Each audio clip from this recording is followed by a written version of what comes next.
അവൻ എന്നെ വിളിച്ചപേക്ഷിക്കും, ഞാൻ അവന് ഉത്തരമരുളും. കഷ്ടകാലത്ത് ഞാൻ അവനോട് കൂടിയിരിക്കും, ഞാൻ അവനെ വിടുവിച്ച് മഹത്വപ്പെടുത്തും.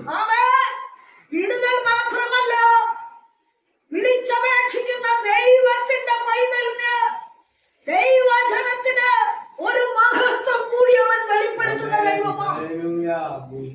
ക്ഷേമടിക്കട്ടെ, യേശുവിന്റെ നാമത്തിൽ ക്ഷേമടിക്കട്ടെ.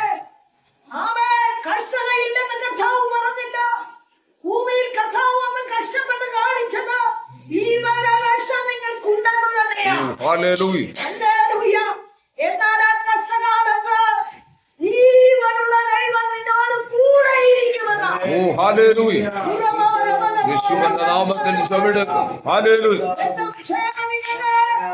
ദൈവം കൂടെ ഇരുന്നാൽ സംഭവിക്കുന്നത് എന്താണ്?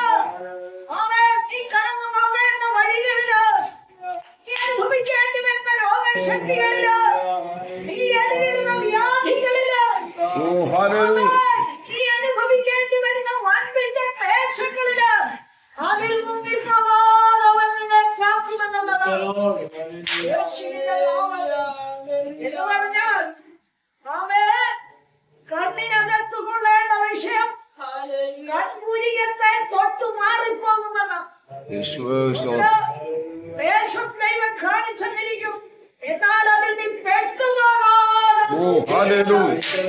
ജീവനുള്ള ദൈവത്തിന്റെ കരമാണ്. കർഷകാലത്ത് ഞാൻ അവനെ വിടുവിച്ച് മഹത്വപ്പെടുത്തുമെന്ന് കർഷക കാണിച്ചിട്ട്, അല്ലെങ്കിൽ അല്പമായ ക്ലേശം നിനക്ക് വരുമ്പോ അതിൽ കൂടി ഒരു മഹത്വത്തിന്റെ പ്രവർത്തനത്തിന്റെ ജീവനം, അതിൽ കൂടെ ഒരു വിടുതലിന്റെ പ്രവർത്തനം കാണുന്നു, അതിൽ കൂടെ നീ ഒരു ഉദ്ധാരണം പ്രാപിക്കുമെന്ന്, അതിൽ കൂടി ഒരു വഴി നിനക്ക് തുറക്കപ്പെടുമെന്ന്. രക്ഷതയാണോ കർത്താവേ എന്ന് ചോദിക്കുന്നു.